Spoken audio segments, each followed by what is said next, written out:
نحمده ونستعينه ونستغفره ونعوذ بالله من شرور أنفسنا ومن سيئات أعمالنا من يهده الله فلا مضل له ومن يضلل فلا هادي له وأشهد أن لا إله إلا الله وأشهد أن محمدا عبده ورسوله أما بعد أعوذ بالله من الشيطان الرجيم بسم الله الرحمن الرحيم يا أيها الذين آمنوا اتقوا الله حق تقاته ولا تموتن إلا وأنتم مسلمون يا أيها الناس اتقوا ربكم الذي خلقكم من نفس واحدة وخلق منها زوجها وبث منهما رجالا كثيرا ونساء واتقوا الله الذي تساءلون به والأرحام إن الله كان عليكم رقيبا يا أيها الذين آمنوا اتقوا الله وقولوا قولا سديدا يصلح لكم أعمالكم ويغفر لكم ذنوبكم ومن يطع الله ورسوله فقد فاز فوزا عظيما أما بعد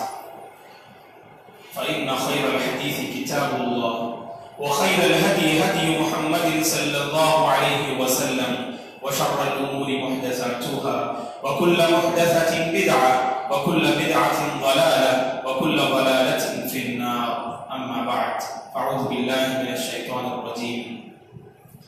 ولقد خلقنا الإنسان ونعلم ما توسوس به نفسه ونحن أقرب إليه من حبل الوريد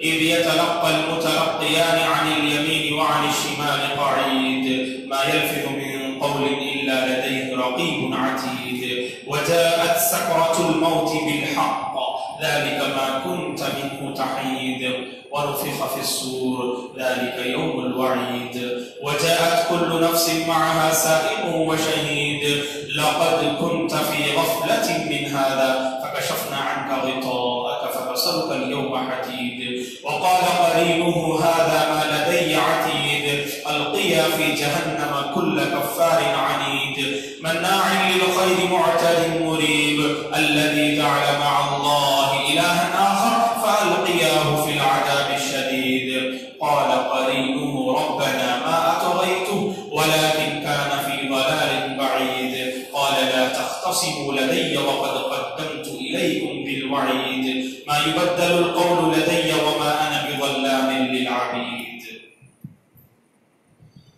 فاستقم كما أمرت ومن تاب معك ولا تطغوا إنه بما تعملون بصير تمام تعریفیں بزرگی اور بڑائی اس اللہ وحدہ لا شریک کے لیے ہے جس نے اس ساری کائنات کو پیدا کیا درود و سلامتی ہو اللہ کے پیارے حبیب صلی اللہ علیہ وسلم پر جنہوں نے اس دین کو بڑی ہی محنت اور مشقت کے ساتھ پہنچایا درود و سلامتی ہو رسول اللہ صلی اللہ علیہ وسلم کے اصحاب رضوان اللہ علیہم اجمعین پر تابعین اور تبع تابعین پر تمام مؤمن مرد اور عورتوں پر اللہ کی رحمت اور اس کی سلامتی ہو آمین محترم بزرگوں عزیز بھائیوں اور قابل احترام میری ماں اور بہنوں گزشتہ جمعہ اللہ تبارک و تعالیٰ کی نشانیاں اور خصوصاً سورج اور چاند سے متعلق چونکہ گزشتہ جمعہ چاند گرہن تھا تو اس سے متعلق چند باتیں آپ کے سامنے آئیں اور اس سے پہلے کے جمعات میں ہم لوگوں نے استقامت سے متعلق چند باتیں معلوم کی کہ استقامت کسے کہتے ہیں اور دین پر استقامت کا کیا مفہوم ہے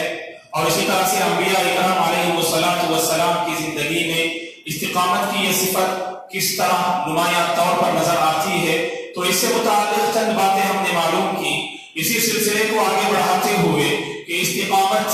صحابہ اکرام رضوان اللہ علیہم اجمعین کی زندگی کی روشنی میں تو اس سے متعلق چند باتیں آج کے اس جمعہ میں باذن اللہ معلوم کرنے کی کوشش کرتے ہیں استقامت ایک عظیم عبادت ہے استقامت یہ ہر مسلمان سے مطلوب ہے اور ہر مسلمان کی زندگی میں استقامت کی صفت نظر آنی چاہیے اور ہر بندے کو اللہ تبارک و تعالیٰ سے مانگنا چاہیے کہ اے پروردگار جس دین کو ہم نے اپنایا ہے جس مذہب کو ہم نے اپنایا ہے جس طریقے کو ہم نے اختیار کیا ہے مرتے دم تک اس دین اس مذہب اور اس طریقے پر ہمیں ثابت قدم رکھ اس کی اللہ تبارک و تعالیٰ سے دعا کرنی چاہیے استقامت اس لیے بھی ضروری ہے کہ اللہ تبارک و تعالیٰ نے انبیاء اکرام علیہ السلام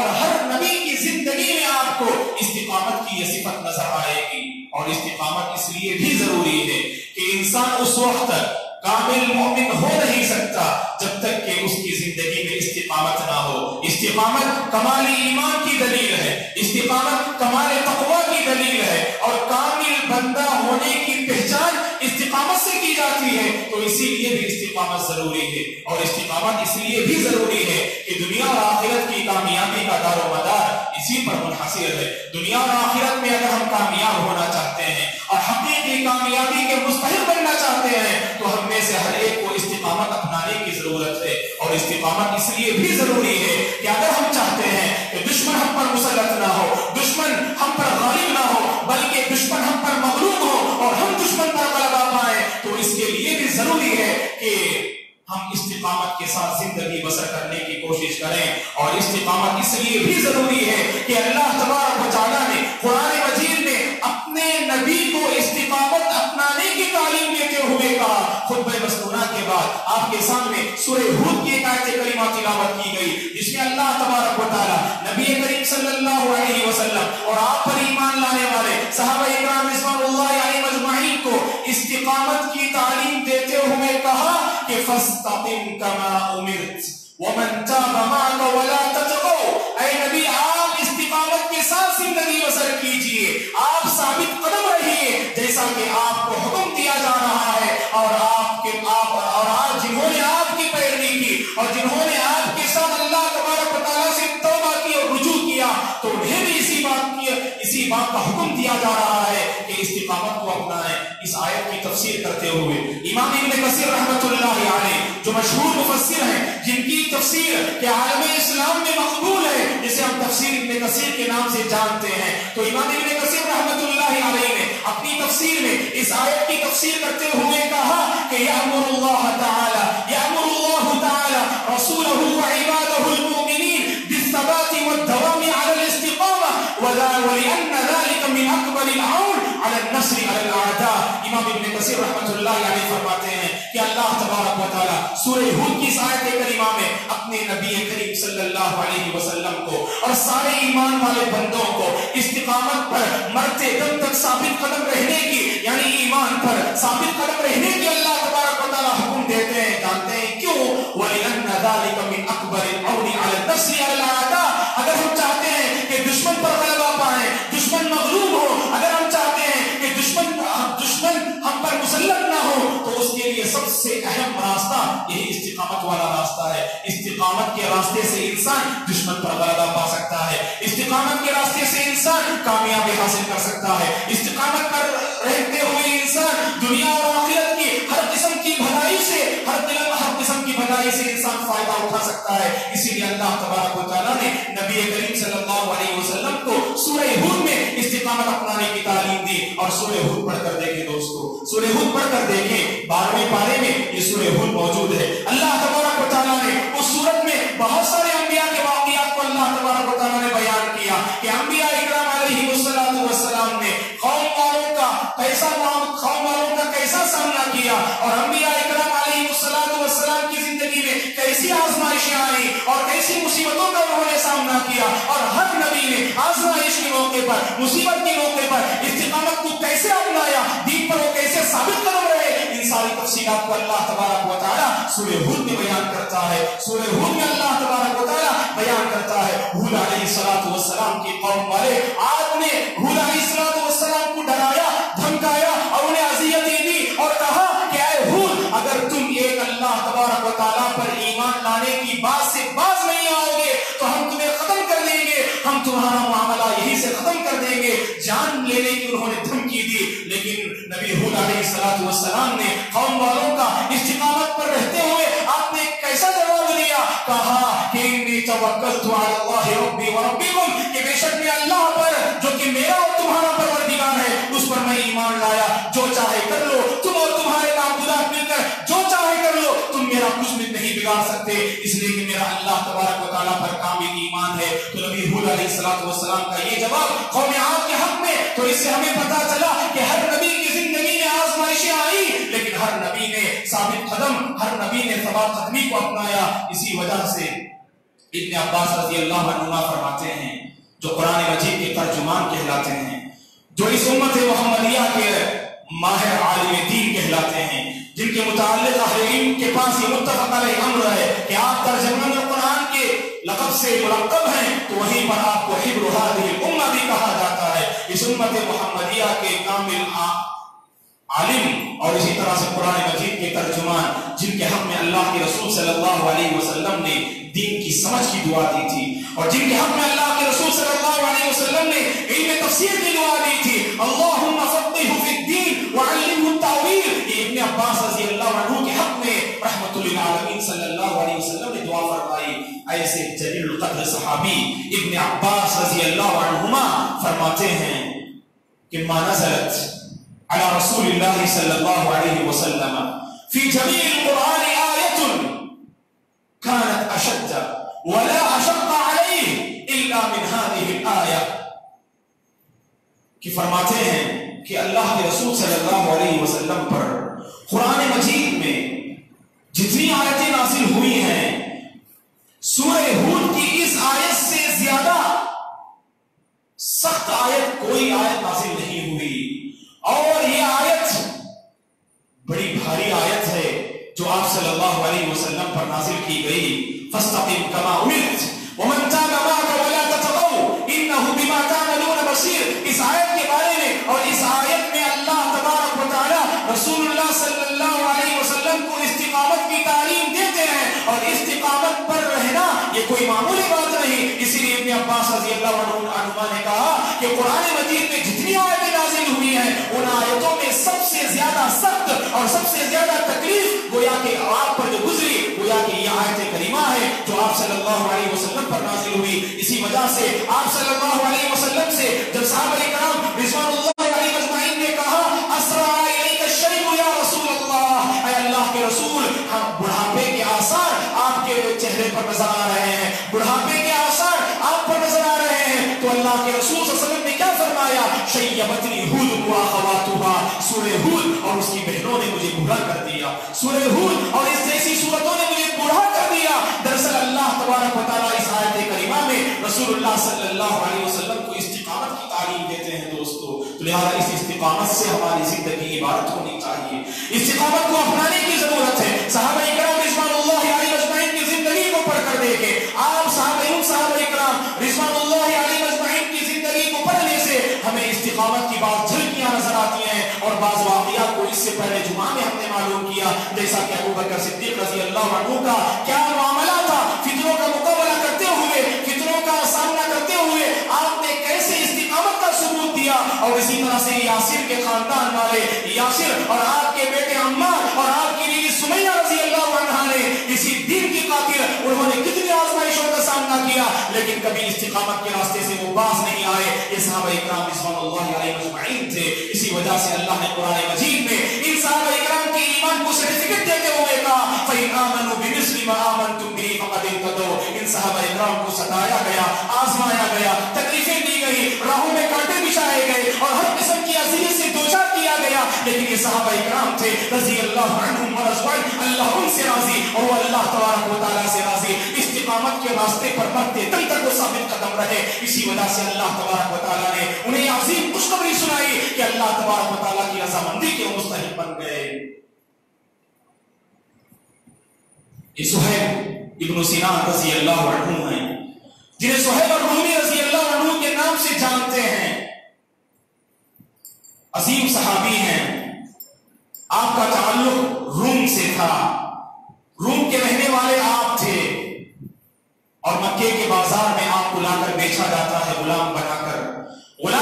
مکے کے بازار میں صہیب رضی اللہ عنہ کو بیچا جاتا ہے۔ دیکھیے یہ صحابہ اکرام کی زندگی میں استقامت کی صفت کیسے نظر آتی ہے دوستو، غور کرنے کا مقام ہے کہ صہیب الرومی رضی اللہ عنہ جو ابھی کافر ہیں، روم کے رہنے والے، یہ جو غلام بن کر روم میں زندگی بسر کر رہے تھے، غلام سے مکے کے بازار میں نہیں بیچا جاتا ہے، اور مکے کے ایک تاجر انہیں خرید کر آزاد کر دیتے ہیں، اور ہاتھوں میں کچھ نہیں ہوتا ہے، ابتدا میں تجارت شروع کرتے ہیں، مزدوری سے ان کا آغاز ہوتا ہے، اور اس کے بعد تجارت کرتے ہیں، اور اللہ تبارک و تعالیٰ نے تجارت میں بڑی برکت دیتے ہیں، تجارت میں اللہ تبارک و تعالیٰ صہیب الرومی رضی اللہ عنہ کو بڑی برکت اسلام قبول کرتے ہیں، آپ صلی اللہ علیہ وسلم کے ہاتھوں اسلام قبول کرتے ہیں، اور اسی طرح مکے کے مالدار تاجروں میں آپ کا شمار ہونے لگتا ہے۔ یہ صہیب الرومی رضی اللہ عنہ، جب مشرکین مکہ کو پتہ چلا کہ صہیب رضی اللہ عنہ محمد صلی اللہ علیہ وسلم کے دین کو اپنا چکے ہیں، کلمہ توحید کا اقرار کر چکے ہیں، تو وہیں سے صہیب رضی اللہ عنہ کو تکلیفیں دینا شروع کر دیے، اذیتیں دینا شروع کر دیے۔ جب اللہ تبارک و تعالیٰ کی طرف سے حکم آتا ہے نبی کریم صلی اللہ علیہ وسلم کو کہ وہ مکہ چھوڑ کر مدینہ ہجرت کر جائیں، مکہ چھوڑ کر مدینہ ہجرت کر جائیں، اور اپنے ساتھ آپ پر ایمان لانے والوں کو لے کر مکہ سے مدینہ روانہ ہو جائیں، جب اللہ کی طرف سے یہ حکم آتا ہے تو صہیب رضی اللہ عنہ چاہتے ہیں کہ مکہ سے مدینہ ہجرت کریں، اور ہجرت جب کرنا چاہتے ہیں تو مشرکین مکہ آپ کو روک لیتے ہیں، کفار قریش آپ کو روک لیتے ہیں اور کہتے ہیں صہیب جب تم مکہ آئے تو خالی ہاتھ آئے تھے اور غلام بن کر آئے تھے، اور جب تم یہاں سے جا رہے ہو تو مکے کے مالدار لوگوں میں تمہارا شمار ہوتا ہے، مکے کے مالدار بزنس مین میں تمہارا شمار ہوتا ہے، اگر تم چاہتے ہو کہ تمہاری دولت، تمہاری یہ تجارت تمہارے پاس باقی رہے تو محمد کے دین کا انکار کر دو اور ہجرت کرنے سے باز آ جاؤ اور ہماری صفوں میں تم شامل ہو جاؤ، اگر تم چاہتے ہو میں مدینہ ہجرت کرنا چاہتے ہو، اسلام پر رہنا چاہتے ہو، تو یہ ساری دولت، یہ سارا مال جو تم نے مکہ کی سرزمین میں کمایا ہے، یہ سارا مال چھوڑ کر تم جو مکہ مدینہ جا سکتے ہو۔ اللہ اکبر! یہ صحابہ اکرام کب اپنے ایمان کا سودا کرنے والے تھے، دنیا کے چند درہم و دینار کی خاطر، دنیا کے چند مال و زر کی خاطر، دنیا کے چند پیسوں کی خاطر یہ صحابہ اکرام کب اپنے ایمان کو بیچنے والے تھے، کب اپنے ایمان کا سودا کرنے والے تھے؟ قربان جائیے صہیب الرومی رضی اللہ عنہ پر، انہوں نے اپنا سب کچھ مشرکین مکہ کے حوالے کر دیا، اپنی تجارت، اپنا مال، اپنا ساز و سامان، اپنا سب کچھ گویا کہ اسرائیل حق میں انہوں نے قربان کر دیا، اور کہا کہ مجھے یہ گوارا نہیں کہ ان چند درہم و دینار کی خاطر میں اپنے ایمان کا سودا کروں۔ سارا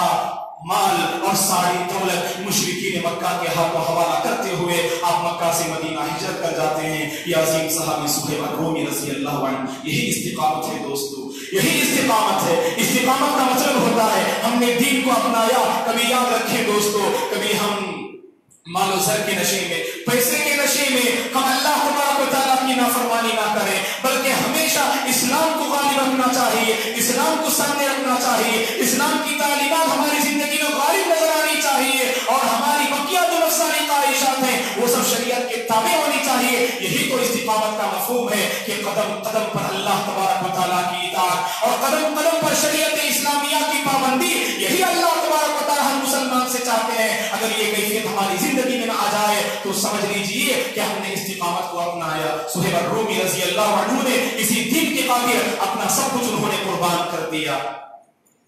اور اتنے عظیم صحابی ہیں یہ صہیب الرومی رضی اللہ عنہ۔ جب عمر رضی اللہ عنہ جو اسلام کے دوسرے خلیفہ ہیں 20/3 ہجری میں، جب عمر رضی اللہ عنہ پر نیزہ بازی کی جاتی ہے، جب نماز کی حالت میں آپ پر حملہ کیا جاتا ہے، تو اس کے بعد آپ جب نماز پڑھانے سے قاصر تھے، نماز نہیں پڑھا سکتے تھے، بیمار آخری ایام آخری دن آپ کے چل رہے تھے، تو اس موقع پر عمر رضی اللہ عنہ نے صہیب الرومی رضی اللہ عنہ کو گویا کہ اپنا نائب امام بنایا تھا۔ آپ کی بیماری کے ایام میں مسلمانوں کی امامت کرنے والے یہ صہیب الرومی رضی اللہ عنہ ہیں، جن کی وفات 30/8 ہجری میں ہوتی ہے، جن کی وفات علی رضی اللہ عنہ کی خلافت میں 30/8 ہجری میں ہوتی ہے رضی اللہ عنہ۔ اور یہ سعد بن ابی وقاص رضی اللہ عنہ ہیں، یہ سعد بن ابی وقاص رضی اللہ عنہ ہیں، عشرہ مبشرہ میں آپ کا شمار ہوتا ہے، جن 10 صحابہ کو آپ نے دنیا ہی میں جنت کی خوشخبری سنائی، ان 10 صحابہ میں آپ کا شمار ہوتا ہے سعد بن ابی وقاص رضی اللہ عنہ۔ اور اسی طرح سے جن صحابہ اکرام نے ابتدائی زمانے میں اسلام کو قبول کیا تو اوائل صحابہ میں آپ کا شمار ہوتا ہے، جن سابقین اولین میں آپ کا شمار ہوتا ہے، جن صحابہ اکرام نے شروع میں آپ کے ہاتھوں ایمان قبول کیا تھا، ان میں سعد بن ابی وقاص رضی اللہ عنہ کا نام بھی آتا ہے۔ اور بعض مورخین نے کہا کہ آپ کا شمار 7ویں نمبر پر ہوتا ہے، 7ویں نمبر پر ایمان لانے والے یہ سعد بن ابی وقاص رضی اللہ عنہ۔ اور یہ ایسے صحابی ہیں جنہوں نے سب سے پہلے اللہ کی راہ میں تیر چلایا تھا، جنہوں نے سب سے پہلے اللہ تبارک و تعالیٰ کی راہ میں دشمنوں پر بھی حملہ کیا تھا، اور انہی کے متعلق اللہ کے رسول صلی اللہ علیہ وسلم نے فرمایا ارمی یا سعد فداک ابی و امی، اے سعد آپ وار کیجئے، آپ تیر چلائیے، میرے ماں باپ آپ پر قربان ہوں۔ آپ کو یہ چاہیے دوستو صحابہ کرام رضوان اللہ علیہ مجمعین وقتاً فوقتاً اللہ کے رسول کی خدمت میں حاضر ہوتے اور بعض حالات میں کہتے اے اللہ کے رسول میرے ماں باپ آپ پر قربان ہوں. یہ صحابہ کرام کا طریقہ تھا کہ وہ وقتاً فوقتاً بعض مخصوص حالات میں صحابہ کرام اللہ کے رسول سے کہتے کہ میرے ماں باپ آپ پر قربان ہوں. فداک ابی و امی یا رسول اللہ، اے رسول اللہ کے رسول میرے ماں باپ آپ پر قربان ہوں. اس طرح صحابہ کرام آپ سے کہتے تھے. لیکن صحابہ کرام کی پوری ٹیم میں، صحابہ کرام کی پوری جماعت میں ایک ایسے صحابی ہیں جن کو دیکھ کر اللہ کے رسول نے فرمایا میرے ماں باپ آپ پر قربان ہو. ایسا یہ صرف سعد بن ابی وقاص رضی اللہ عنہ ہے. کسی صحابی سے آپ نے یہ نہیں فرمایا، صرف آپ صلی اللہ علیہ وسلم نے سعد بن ابی وقاص رضی اللہ عنہ سے فرمایا ارمی یا سعد فداک ابی و امی، اے سعد آپ حملہ کیجئے، آپ تیر چلائیے، میرے ماں باپ آپ پر قربان ہو. ایسے جلیل القدر صحابی یہ سعد بن ابی وقاص رضی اللہ عنہ ہیں. اور اسی طرح سے قادسیہ کے موقع پر جو عظیم جنگ لڑی گئی عمر بن الخطاب رضی اللہ عنہ کے دور میں، ایران پر جو اس وقت کی سپر پاور قوم تھی، تو ایران جو اس وقت کی سپر پاور قوم تھی، تو اس کو مغلوب کرنے اور اس کو اپنے قبضے میں کرنے میں سب سے اہم کردار سعد بن ابی وقاص رضی اللہ عنہ نے قادسیہ کے مقام پر ادا کیا تھا. تو قادسیہ کو فتح کرنے والے جو ایران کا اہم مقام اور اہم پلیس ہے، تو اس کو فتح کرنے والے یہ سعد بن ابی وقاص رضی اللہ عنہ ہیں، جن کی وفات 50/5 ہجری میں ہوتی ہے. دراصل ان کی زندگی میں دیکھیے دوستو کیسے استقامت نظر آتی ہے. جب یہ اسلام قبول کرتے ہیں، جب سعد رضی اللہ عنہ اسلام قبول کرتے ہیں، سعد رضی اللہ عنہ کے بارے میں ایک اور بات آپ کو معلوم ہونی چاہیے کہ آپ کا اپنی ماں سے جو تعلق تھا یا آپ کی اپنی ماں سے جو محبت تھی، عرب دنیا میں اس کی مثال دی جاتی تھی. اگر کوئی ماں اپنے بیٹے سے محبت کرنا چاہتی ہے تو سعد کی ماں جیسے اپنے بچے سعد سے محبت کرتی ہے ویسی محبت کرنی چاہیے. اگر کوئی بیٹا اپنی ماں سے محبت کرنا چاہتا ہے جیسے سعد اپنی ماں سے محبت کرتے ہیں ویسے ہر بچے کو محبت کرنی چاہیے. ماں اور بیٹے کی محبت کی مثال عرب دنیا میں دی جاتی تھی. اس قدر محبت تھی ماں اور بیٹے کے درمیان. لیکن جب اسلام قبول کرتے ہیں سعد رضی اللہ عنہ تو ماں کہنے لگتی ہیں دل سے حد درجہ محبت کرتے تھے، اور ماں بھی اپنے بیٹے سے حد درجہ محبت کرتی تھی. تو دیکھیے دوستو ماں کہنے لگتی ہے اے سعد اگر تم محمد کے دین سے باز نہیں آؤ گے میں تم سے بات نہیں کروں گی اور میں تم سے اپنا رشتہ ختم کر لوں گی اور میں کچھ نہیں کھاؤں گی اور کچھ نہیں پیوں گی. حتیٰ کہ معاویہ نے جیسا کہ امام ابن کثیر رحمۃ اللہ علیہ اپنی تاریخ کی مشہور کتاب البدایہ والنہایہ میں ذکر کرتے ہیں کہ ان کی ماں نے یہاں تک کہا کہ میں دھوپ میں صبح سے شام تک پڑی رہوں گی اور نہ میں بال بناؤں گی اور نہ میں کسی قسم کا کھانا میں کھاؤں گی جب تک تم محمد کے دین سے باز نہیں آؤ گے. تو اسی طرح سے میں دھوپ میں تڑپتے ہوئے اپنی جان کا نذرانہ دے دوں گی، اپنی جان میں دے دوں گی. ایک طرف ماں کی محبت اور دوسری طرف اللہ کے رسول صلی اللہ علیہ وسلم کو دین پر ثابت قدم رہنا. تو دونوں میں سے کس کو اپنانا چاہیے؟ ماں کی بات مانے اور محمد کے دین کو انکار کر دیں، یا ماں کی مخالفت کریں اور محمد کے دین پر باقی رہیں؟ سعد رضی اللہ عنہ کو کچھ سمجھ میں نہیں آتا ہے، خدمت رسول میں حاضر ہوتے ہیں، اللہ کے رسول صلی اللہ علیہ وسلم سے کہتے ہیں اے اللہ کے رسول میری ماں سے جو محبت ہے یہ آپ جانتے ہیں اور دنیا کا ہر شخص جانتا ہے، لیکن میری ماں کہتی ہے کہ اس دین سے میں باز آ جاؤں، اس دین کا انکار کر دوں، ورنہ وہ اپنی جان کی بازی لگا دے گی، ورنہ وہ اپنی جان دے دے گی. اے اللہ کے رسول میں اس وقت میں کیا کروں؟ تو تھوڑی دیر آپ صلی اللہ علیہ وسلم خاموش رہتے ہیں تو قرآن مجید کی آیت نازل ہونا شروع ہوتی ہے، وہی اترنا شروع ہو جاتی ہے آپ صلی اللہ علیہ وسلم پر. سورہ لقمان کی ایک آیت کریمہ نازل ہوتی ہے. ابھی آپ صلی اللہ علیہ وسلم سعد رضی اللہ عنہ کو جواب دینا ہے کہ کیا کریں، تو لہذا اس سلسلے میں اللہ تبارک و تعالیٰ قرآن مجید میں سورہ لقمان میں ایک آیت ہی نازل کر دیتے ہیں. وہ آیت کون سی ہے؟ اللہ تبارک و تعالیٰ کہتے ہیں وَإِن جَاهَدَاكَ عَلَىٰ أَن تُشْرِكَ بِي مَا لَيْسَ لَكَ بِهِ عِلْمٌ فَلَا تُطِعْهُمَا وَصَاحِبْهُمَا فِي الدُّنْيَا مَعْرُوفًا. اگر ماں باپ تمہیں اس بات پر مجبور کریں کہ تم اللہ کے ساتھ شرک کرو جس کا تمہیں علم نہیں ہے، کبھی تم ماں باپ کی بات نہ ماننا، ماں باپ کا کہا نہ ماننا. زندگی کے ہر پہلو میں، زندگی کے ہر معاملے میں ماں باپ کے ساتھ حسن سلوک کرنا چاہیے، اچھا معاملہ کرنا چاہیے، اچھا برتاؤ کرنا چاہیے، انہیں دکھ نہیں پہنچانا چاہیے. لیکن ماں باپ اگر بچوں سے یہ کہیں کہ شرک کریں، بدعت و خرافات کریں، خالق کی نافرمانی کریں، یاد رکھیں دوستو لا طاعت لمخلوق فی معصیت الخالق. جہاں خالق کی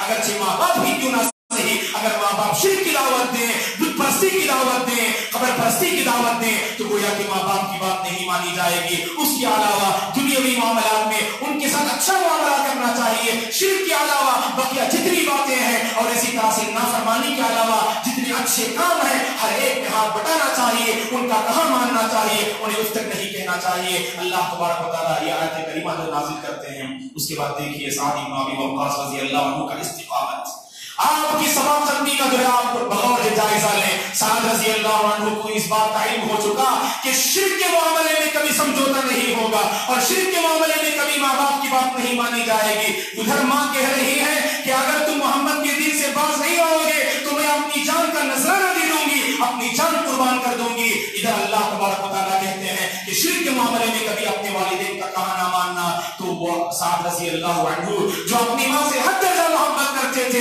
لیکن دیکھیے دوستو، جس کے دل میں ایمان پیوست ہو جائے وہ ہر قسم کی قربانی دینے کے لیے تیار ہوتا ہے، خواہشات کی قربانی، مال و زر کی قربانی، یہاں تک کہ اپنی جان کی قربانی دینے کے لیے تیار رہتا ہے۔ سعد رضی اللہ عنہ جاتے ہیں اور اپنی ماں سے کہتے ہیں، اے ماں یاد رکھنا کہ تم تو یہ کہتی ہو اگر میں محمد کے دین سے باز نہیں آؤں گا تو تم اپنی جان دے دو گی۔ اے ماں یاد رکھنا، اللہ کی قسم اگر تمہاری ایک جان نہیں، اگر تمہاری 100 جانیں ہو اور 100 جان بھی تم کو یا کہ اگر تم قربانی دے دو، تم اپنی جان دے دو، میں کبھی محمد کے دین سے باز نہیں آؤں گا۔ یہ سعد بن ابی وقاص رضی اللہ عنہ اپنی ماں سے کہتے ہیں۔ تو اس سے ہمیں پتہ چلا صحابہ اکرام رضوان اللہ علیہم اجمعین کی زندگی میں استقامت کی صفت نمایاں طور پر نظر آتی ہے دوستو، اسی لیے ہمیں استقامت کو اپنانے کی ضرورت ہے۔ ہم نے دین اسلام کو اپنایا، مذہب اسلام کو اپنایا۔ اللہ سے دعا کریں کہ اللہ تبارک و تعالی مرتے دم تک ہم میں سے ہر ایک کو مذہب اسلام کی تعلیمات کے مطابق زندگی بسر کرنے کی توفیق عطا فرمائے اور قدم قدم پر اسلام کی روشنی میں زندگی بسر کرنے کی اللہ تبارک و تعالی ہمیں توفیق عطا فرمائے۔ جو بھلائی اللہ نے ہمیں عطا کی ہے، جو عقل اللہ نے ہمیں عطا کی ہے، اس عقل کا صحیح استعمال کرنے کی اللہ تعالی توفیق عطا فرمائے اور ہر معاملے میں شریعت کی پیروی کرنے کی توفیق عطا فرمائے۔ اور اسی طرح خصوصاً اس کلیہ میں پڑھنے والی طالبات سے بھی گزارش کروں گا جو خصوصاً جن کا اس سال داخلہ ہوا ہے، یقیناً آپ کے حق میں آپ کے سرپرستوں نے جو فیصلہ کیا ہے وہ بہت ہی بہتر فیصلہ کیا ہے۔ اس لیے طالبات سے میری گزارش ہے کہ استقامت کے ساتھ یہاں پڑھنے کی کوشش کریں۔ 3 سال کی جو یہاں پر 3 سال کا جو کورس رکھا گیا ہے، یقیناً درمیان میں بہت ساری آزمائشیں آتی ہیں۔ طالبات سے میری گزارش ہے کہ استقامت کے ساتھ، ثبات قدمی کے ساتھ دینی تعلیم حاصل کرنے کی کوشش کریں اور اپنی زندگی میں تبدیلی لائیں اور خواتین کے سوسائٹی کے اندر اصلاح لانے کا عزم حوصلہ اپنے اندر پیدا کریں اور خواتین کے اندر بھی دینی بیداری پیدا کرنے کا جذبہ لیتے ہوئے یہاں سے آپ جانے کی کوشش کریں۔ دعا ہے کہ اللہ تبارک و تعالیٰ جو کچھ بھلائیاں ہماری زندگی میں نظر آتی ہیں، مرتے دم تک ان بھلائیوں پر عمل کرنے کے اللہ میں توفیق عطا فرمائے۔ دین اسلام کی ہر تعلیم کو، دین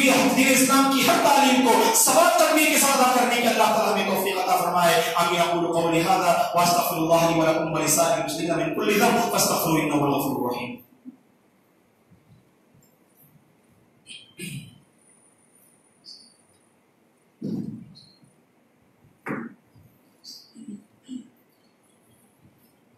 إن الحمد لله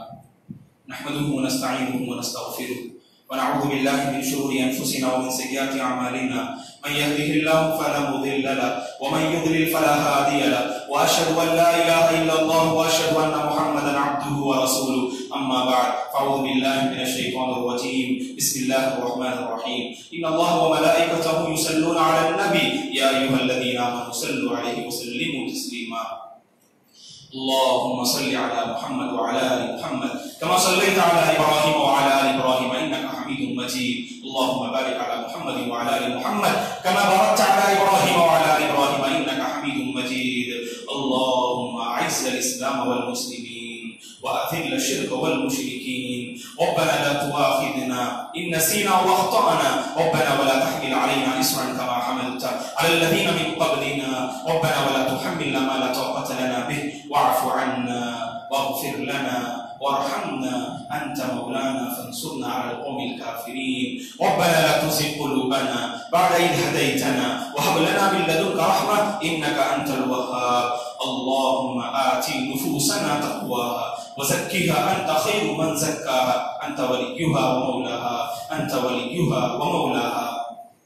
اللهم أصلح أحوال المسلمين في كل مكان. اللهم أصلح أحوال المسلمين في فلسطين. اللهم أصلح أحوال المسلمين في بورما. اللهم أصلح أحوال المسلمين في حلب. اللهم أصلح أحوال المسلمين في الهند يا رب العالمين ويا أكرم الأكرمين. اللهم لا تدع لنا ذنبا إلا غفرته، ولا هما إلا فرجته، ولا دينا إلا قضيته، ولا مريضا إلا شفيته، ولا حاجة من حوائج الدنيا والآخرة إلا قضيتها يا رب العالمين ويا أكرم الأكرمين. اللهم إنا نسألك علما نافعا ورزقا واسعا وشفاء من كل داء. اللهم أرنا الحق حقا وارزقنا اتباعه، وأرنا الباطل باطلا وارزقنا اجتنابه. اللهم اشف مرضانا ومرضى المسلمين. اللهم اشف مرضانا ومرضى المسلمين. اللهم ارحم موتانا وموتى المسلمين. اللهم اكفنا بحلالك وحرامك واغننا